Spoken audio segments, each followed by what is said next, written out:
Yeah, I think it's coming. Yeah, thank you. Thank you. Somebody has sharing that. Thank you. Now, I think my voice is audible now. Okay, thank you. Thank you. Sorry for this delay. Today, we are going to talk about the evolution of public administration as a discipline. As a discipline, public administration evolved since long time. Means that was 1887. Being a discipline, it was started. First, we will go with the evaluation. Evaluation is nothing but origin or development of subject is called evaluation. Evolution of public administration being a subject, it has started just more than 150 years back.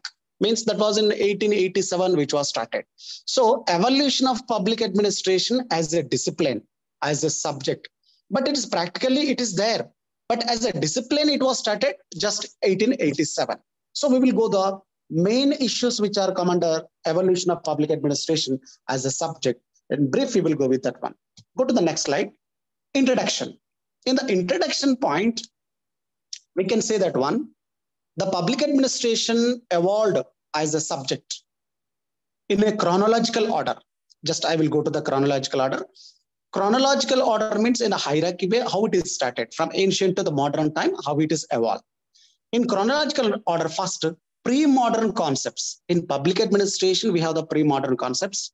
And after pre-modern concept, the public administration started as a classical theory.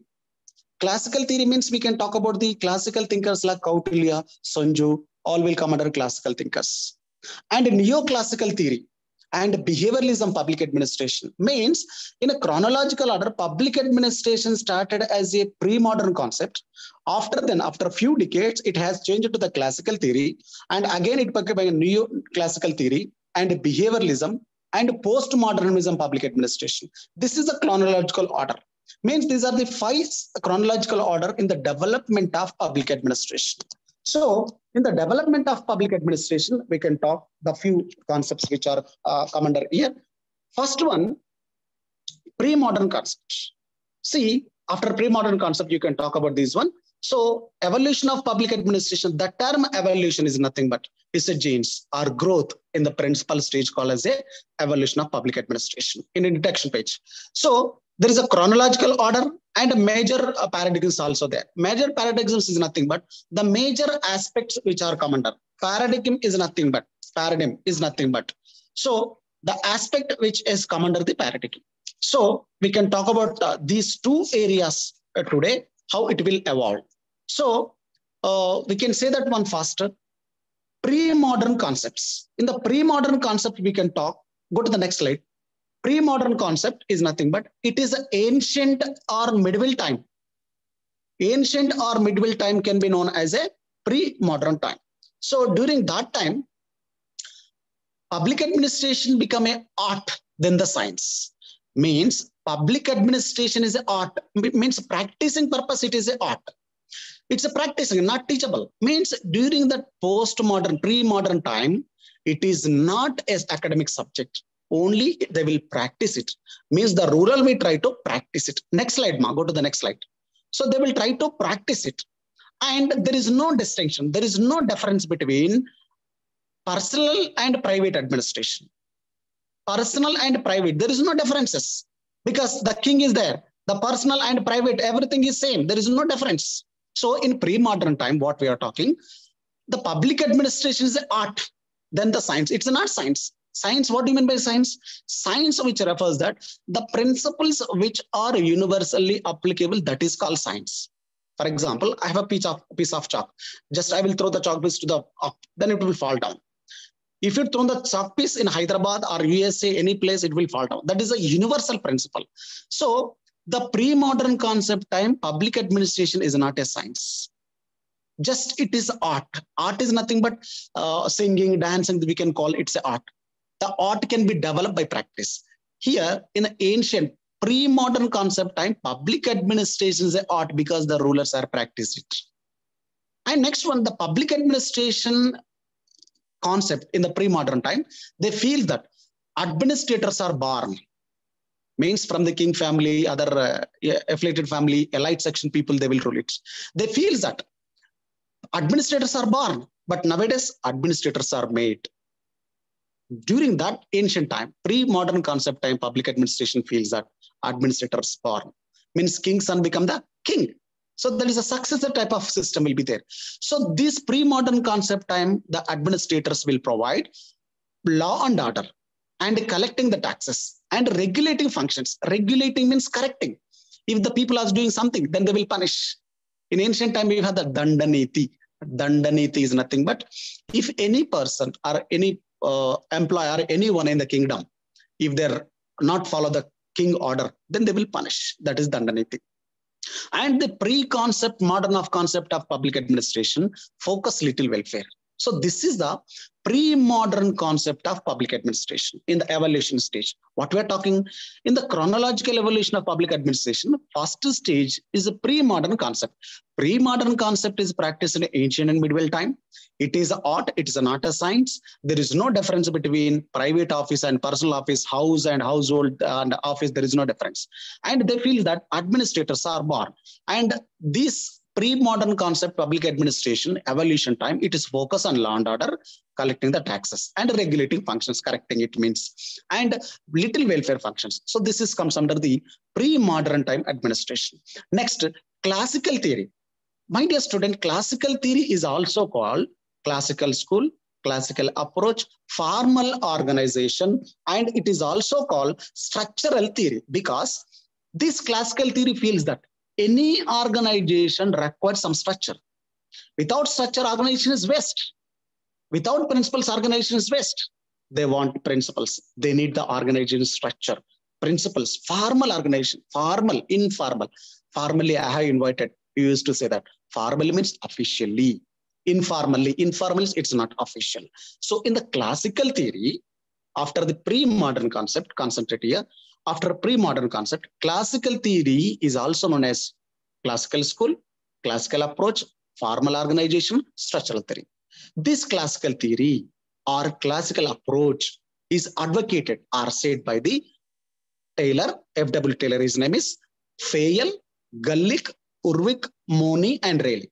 So you remember, please try to remember this. Classical theory thinkers, main thinkers, Fayol, F.W. Taylor, Weber, Urwick, Gulick, Money, Rayleigh.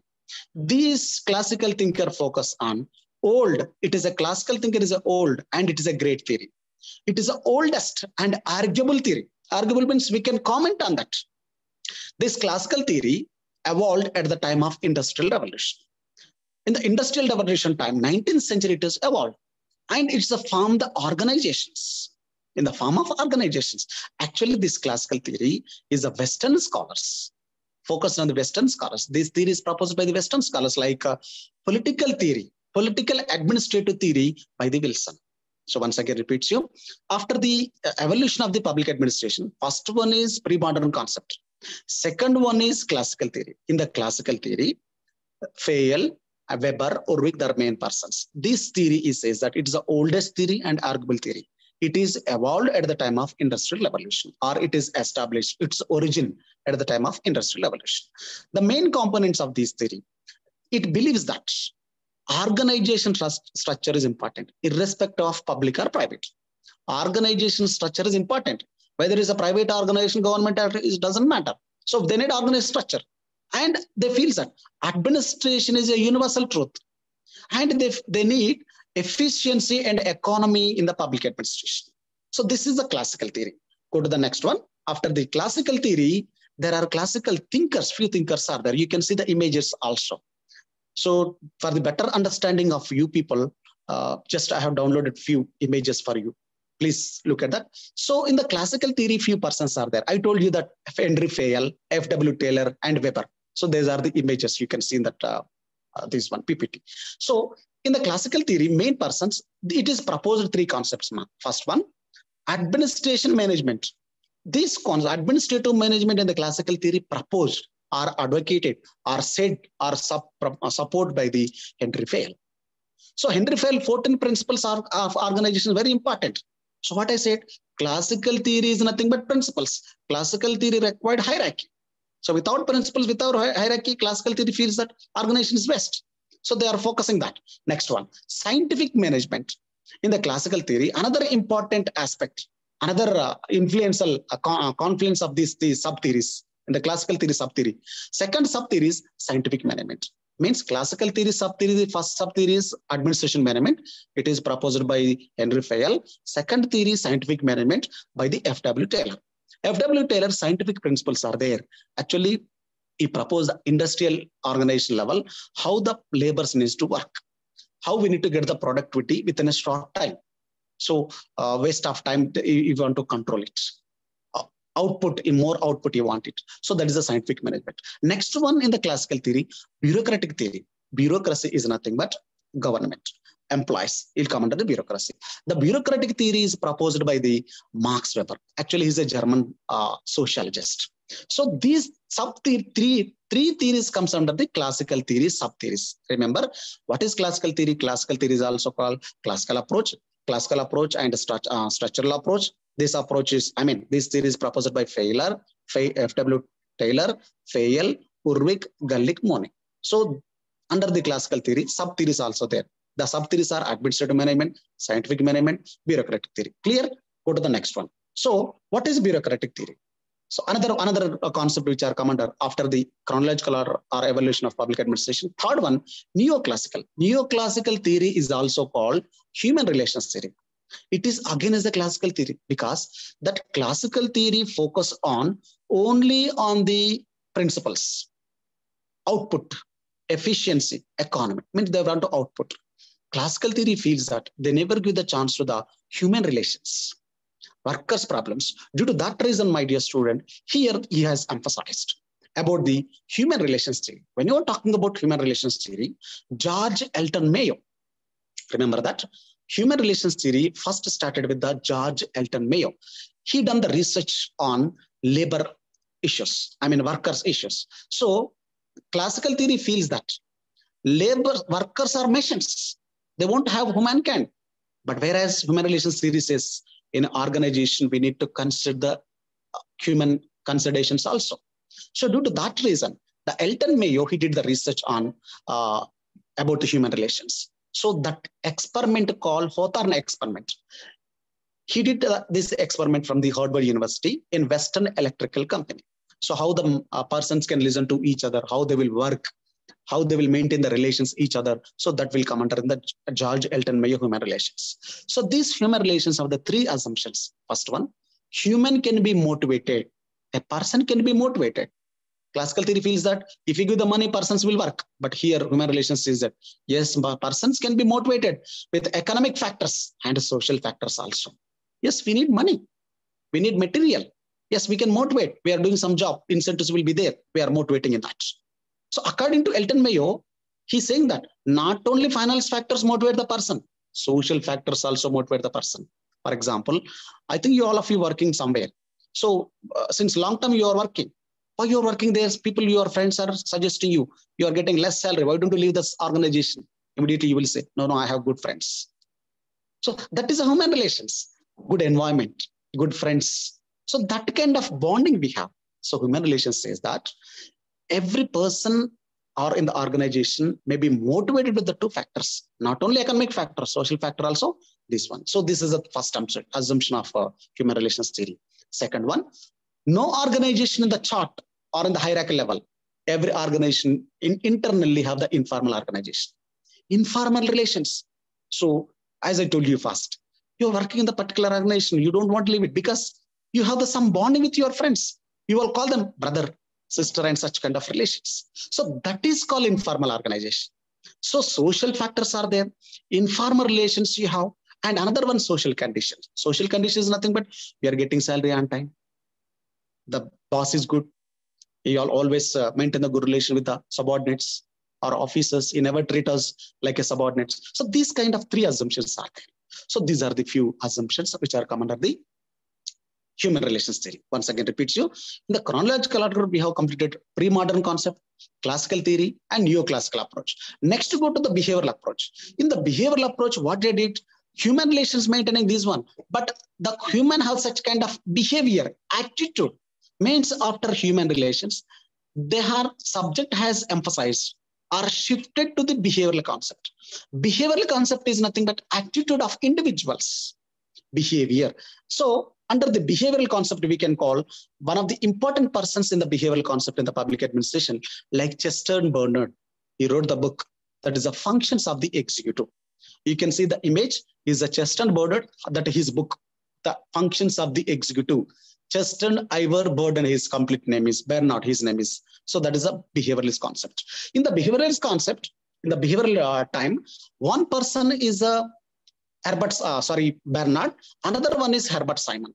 Herbert Simon is also one of the administrative thinker in the evolution period in the behavioralist concept. In the behavioralism concept, I told you two persons. First one is Chester Bernard. Second one is Simon. So you can see the image Herbert Simon. That is his book, my dear student. That is administrative behavior. For this book, he got the Nobel Prize. This is the best book to understand the behavior of individuals. So Herbert Simon, administrative behavior, this is one of the important aspect in the administration. He feels that administration is nothing but decision. So behavior, when we are taking a decision, depends on our behavior. Government employees will take the decision. We will say that, yes, that is his attitude, his mindset. That mindset and attitude is nothing but behavior. Means administration every time is based on decision making. How we will take the decision? For example, we will go to the market. We want to purchase some goods. We will select the best good. So that is our attitude. That is our selection mindset. So if anybody is questioning you, why you are select that particular this thing? Because that is his mindset. It's based on the decision. So we can say that one. This is based on the decision making. This is another evolution concept of this one. After the behavioral concept, we can go to the postmodern postmodern political administrative this one. This postmodern is proposed by the Robty and Therbaugh. It rejects the neutrality of civil service and it's proposed the principles of organization and bureaucracy. So this is the chronological order or evolution of public administration. So remember that chronology of evolution of public administration. There are 5 stages are there. I will repeat again. First one is pre-modern concept. Second one is classical theory. Third one is neoclassical theory. And fourth one is behavioralism. And fifth one is postmodern public administration. I hope this is very clear. Remember that. Go to the next concept. Paradigms of public administration. What is the paradigms of public administration? Paradigms is nothing but it's a type of examples, models or patterns can be called as a paradigms. In the paradigms of public administration, when we are reading public administration as a discipline, there are few paradigms are there, 7 paradigms are there. The public administration first paradigm is politics administrative dichotomy. Go to the slide, ma. Politics and administrative dichotomy is nothing but, first remember that, politics administrative dichotomy. Dichotomy is nothing but 2 concepts. Politics is one concept and administration one concept. This paradigm has started in 1887 to 1927. Remember this, in every examination, they will ask this type of questions. In the first paradigm of public administration, politics and administrative dichotomy, which was started in 1887 to 1926. This politics administrative dichotomy is proposed by the Woodrow Wilson. So Woodrow Wilson, who is known as the father of public administration, he wrote the essay, The Study of Administration in a Political Science Quarterly, 1887. He's a USA American president. So he said about the politics and administration. Dichotomy is separate. It's separate. Politics is separate, administration is separate. According to Wilson, who is Wilson? Father of public administration. Wilson says that politics is related to the political issues. Administration is nothing but the political issues, the political motto, political programs need to implement. Means, according to Woodrow Wilson, politics and administrative dichotomy, it discusses what the government can do properly and successfully. Wilson says that government is here. What the government will do that. And properly how it will do successfully. That is the first point. Second point, how it can be do with utmost possible of efficiency.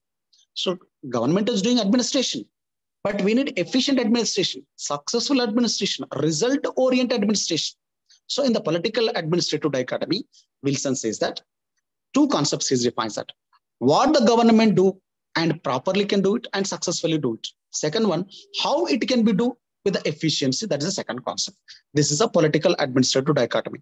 In the paradigms of public administration, first paradigm is political administrative dichotomy. In that one, Wilson is one of the thinker. He wrote the study of administration. In that, he says that politics and administration need to separate. So this is thing. And another person also is here. Another supported by this political administrative dichotomy. His name is Frank J. Goodnow. He wrote the book. That book name called as a Politics and Administration. Remember that, Politics and Administration. 1890, he wrote that book.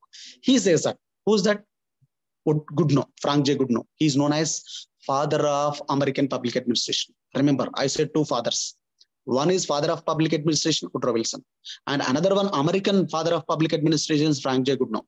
Frank J. Goodnow and Wilson, both are said the politics administrative dichotomy. They belongs to first paradigm of public administration. Goodnow says that, Frank J. Goodnow says that politics or policies are expression of the state. Politics is nothing but policies of the state, particular state. And administration is nothing but that policies, how it can be executed or how it can be implemented. That is the administration.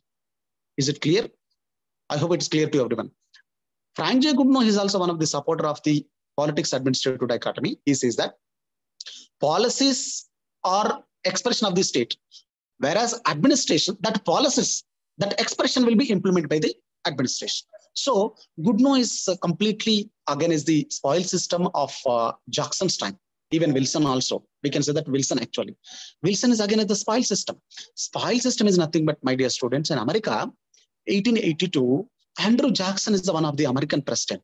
He implemented the spoil system. Spoil system means if one political party came to power in America, his followers, his leaders become the officials in the American government system. It's too bad. Means there is no merit system. There is no talent person cannot be recruited in the civil services or in the administration. So their relatives, their followers can become the administrators. So this is a wrong concept. So that's why Wilson is against this concept. So what happened? This has continued in 1882. Immediately one of the job seeker, his name is Garfield, he killed Andrew Jackson. It's a serious issue in America. In American civil service system. Immediately American government, what they did, appoint the one committee that is called Pendleton Act. They made the committee, they appoint the committee and they made an act. That act can be known as Pendleton Act. Means one of the job seeker, Garfield, killed the Andrew Jackson in America against the spoil system. Immediately American government started with the Pendleton Act, introduced the Pendleton Act. According to this act, officers can be recruited to the merit system with the examinations. So this is a political administrative dichotomy time. And one of the administrative thinker, L.T. White, he wrote the book that is an Introduction to the Study of Public Administration. This is one of the important bookmark. So this is the first paradigm of public administration. First paradigm, what is that? Political administrative dichotomy. And second paradigm of public administration, principles of public administration. In the first concept, they said politics and administration need to separate.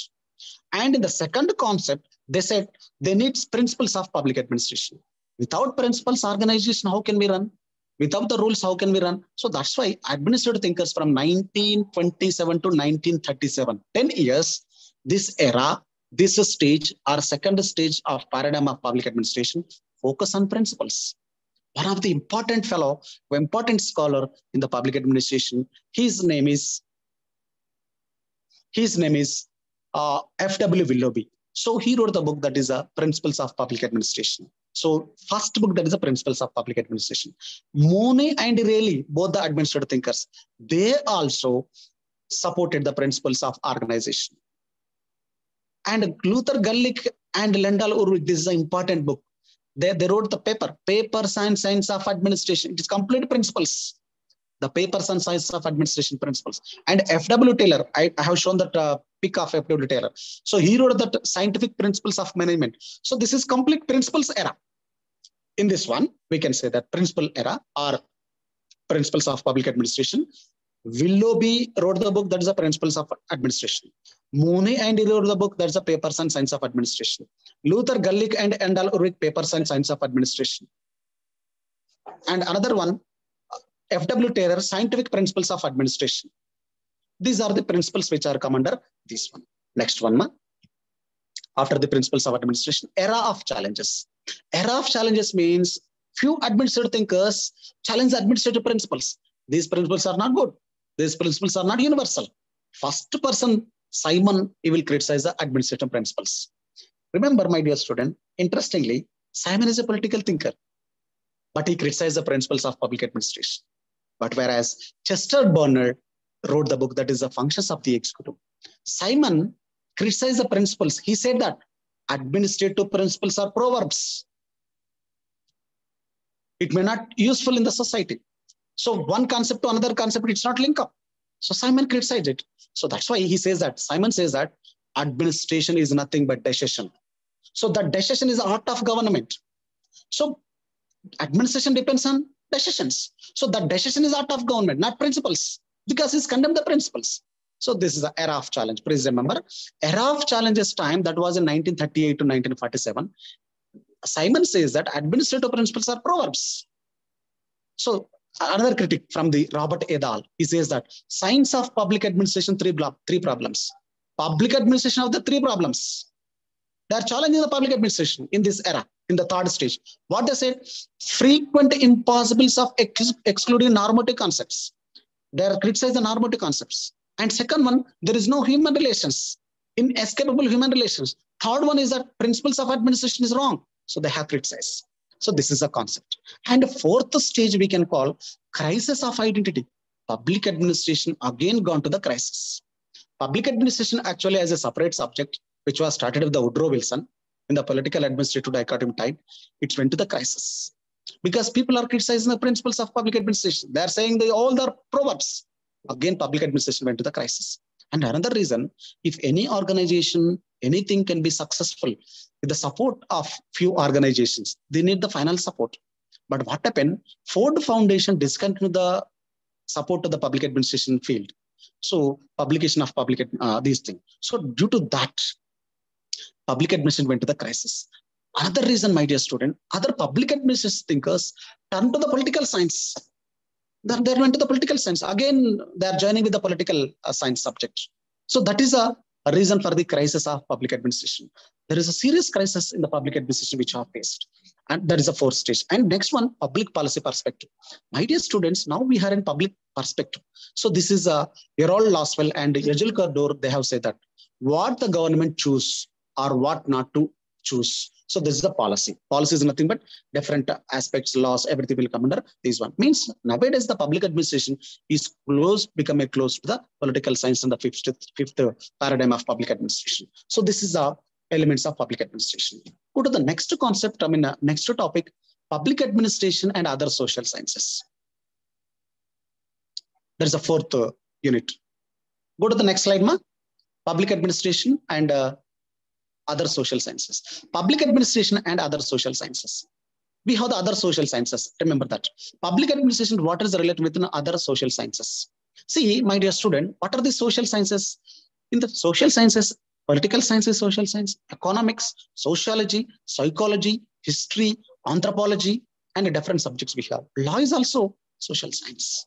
So when you're talking about, before talking the relation between public administration and other social sciences, what are the social sciences? What is the difference between arts and science? We may get confusion. So for your understanding, I have made a clear PPT. You can see that in that one. Go to the third slide, ma. That is a 40 number slide. So here, public administration is a professional subject. It is a practicable and it's a discipline.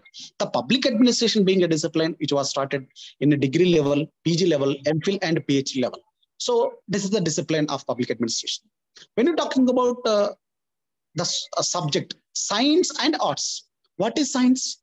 Science means physics is a science, chemistry, botany, zoology. These are the science. As I told you in the beginning of this session, science is nothing but, my dear students and friends, remember, which have the universality, which principles are universally accepted. This is called science. So physics, this is a science. Chemistry is a science. Botany, zoology, these all come science. Arts is nothing but, my dear students, here, literature. Languages comes under the arts. These are the subject. And social sciences, we have the social sciences. Social sciences means which are relevant to the human being, human life, the culture, living style, and rule of administration is all come under the social sciences. Social sciences example, my dear student, we can call Panchatantra. Panchatantra means Panch means five. In social science, Panchatantra is nothing but history, economics, sociology, political science, anthropology. These are Panchatantras in social science. Let me go to how the Panchatantras will be connected with the public administration. Public administration have the concepts and theories with other disciplines. We're talking about the economy, budget, deficit budget. That deficit budget aspects will come under the economics. We're talking about Simon decision making. That Simon decision making is nothing but psychological aspects. Means it is public administration is an interdisciplinary this time. So public administration is a relation with other social sciences. Means first we can talk about the Woodrow Wilson, USA political thinker. He emphasized the political administrative dichotomy, as I told you, who is a father of public administration. So Weber is a German sociologist, means that public administration have the relation with other social sciences. So the administrative thinkers from the different fields, different academic background, different subjects. For example, Woodrow Wilson from the political background, political science background. Weber, German sociologist, he is a sociologist who said the bureaucratic concept. And Fayol from the French, he's an engineer actually. He's a father of scientific management. And Ejkel Dor, he's from Israel country. He's a policy scientist. And Elton Mayo, psychologist. He says about the human relations concept. And Herbert Simon, political scientist actually, is focused on decision making. So how the public administration interchange or interlink with the other social sciences. So this is the introduction we need to write. Go with the how the relation with the political science with this one. First concept, that public administration have the relation with the political science. It's close to the public administration. So political science is the mother of public administration, remember. Means public administration is a branch of political science actually. So what is a political science? It will study about the power, source of power, institutional power, legitimate power, etc. And it's also study about the government, political parties, ideology, election system. It is also study about the government and states and various institutions. So in the part of this, we can read about the prime minister, council of ministers of the different states and different governments. So this is a relation with the political science and public administration, how it is related. Go to the relation with the economics, how the public administration relate with the economics. So what is economics? Economics and statistics both are quantitative subjects. Political science, psychology, sociology is qualitative. It's nothing but quality of life. Quality is nothing but it's a behavior. Means economics is a statistical subject, quantitative subject. Political science, public administration, sociology is a behavioral sciences. So relation with the economics, my dear student, economics mostly related to the gross domestic product, GNP, and per capita income, poverty, everything concept. It will come under. So how it is interconnect with the public administration and economics.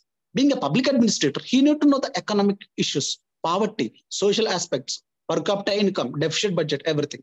So when the student of public administration knows about the economics, then only he became a good administrator due to that. And it is related to the economics is related to the production, banking, finance, and economic aspects. So economic activities almost help for the development of people. So development policies of any state in the administration activities related to the economics. Due to that reason, every administrator has to know about the economics. So next one. So public services in the administrator, RBI and finance ministry, planning everything with economics related to the economics. So these are comes under. So government, that's a public administration, go with the construction and the development issues like road and other facilities. It is based on economic, budget aspects. So this is a relation with the economics. Go to the next concept, that is a relation with the sociology. What is sociology? It is a sociology of human society, origin, development of the human life. And it is an institution. And it is studies about the mental origin of people. The sociology is also focused on the drug addiction, community development, social welfare, and crime control. And how it is connected to the public administration. An administrator has to know about the social welfare issues and community. That due to that reason, a public administration scholar or student need to about the sociology. So next, public administration related to the psychology. Public administration related to the psychology. Psychology is nothing but it's a mental behavior. It's an attitude. It's a science of mind. When you're talking about coordination, cooperation, all will come. This proposed by some other psychologists. I told you that Simon. and decision making. He says that decision making is based on rational decision making. So this is a relation with the public administration and psychology. So administrator need to know about the psychology of the people. So this is one of the important. Another concept which is come under the public administration relation with the history. As you know that history is the widest subject in the social sciences. It related to the past records of administration or past records of system. For example, we're talking about administration. Sometimes the modern administration concepts, majority concepts, is based on history. For example, we may take the principles of Kautilya Arthashastra, ancient time administrative principles.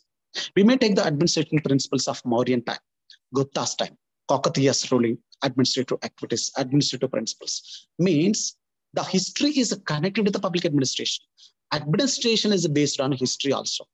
When the administrators making policy on the base of history, the historical background of the system, they will frame that principles. So history and public administration is close related. Of public office, the rule of Guptas, Mauryan administration, all will come under the history, my dear students. So being a student of public administration, he need to know about the importance of history and how it is related to the public administration also. So in the part of then we are going to talk about the British administration, civil service reforms, industrialization, like Indus Valley civilization and Kautilya Ardhashastra, all will come under in this one. My dear student, the historical research is unearthed. So a lot of valuable information about wonderful administration arrangements of the past. So that wonderful administrative practices we have in the history, we have in the past history. So due to that, we will take it.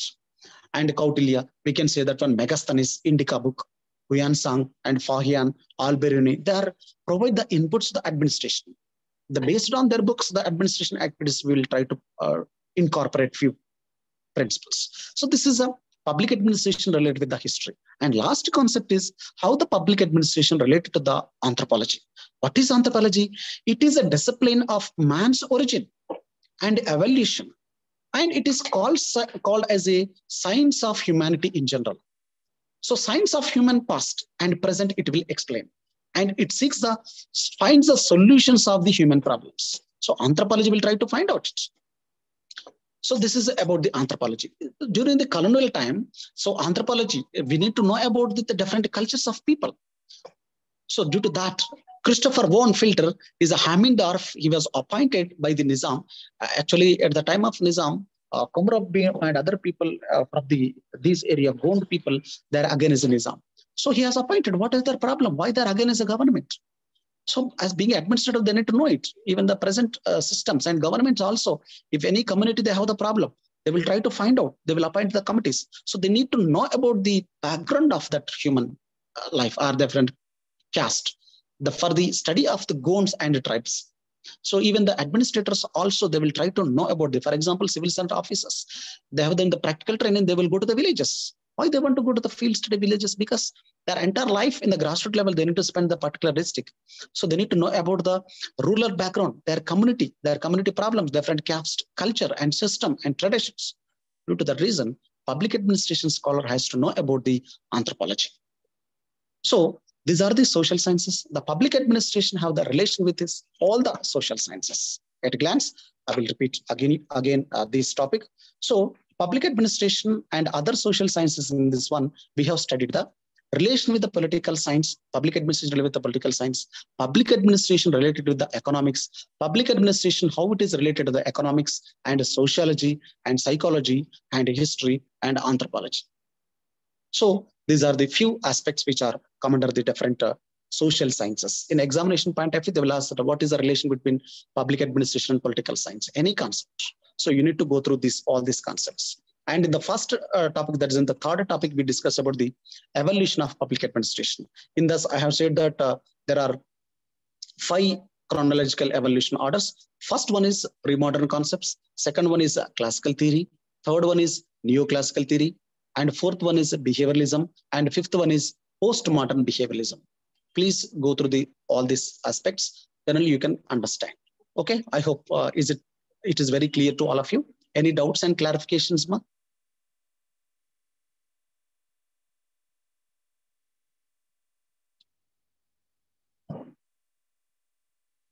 Yeah. Any doubts and clarifications?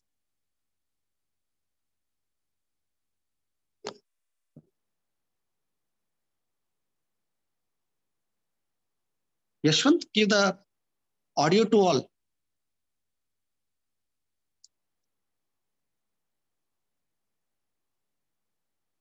No doubts. Okay, thank you. We will meet in the next session. Ancient approach, that is Kautilya and other concepts of administrative thinkers. Okay, right. Thank you.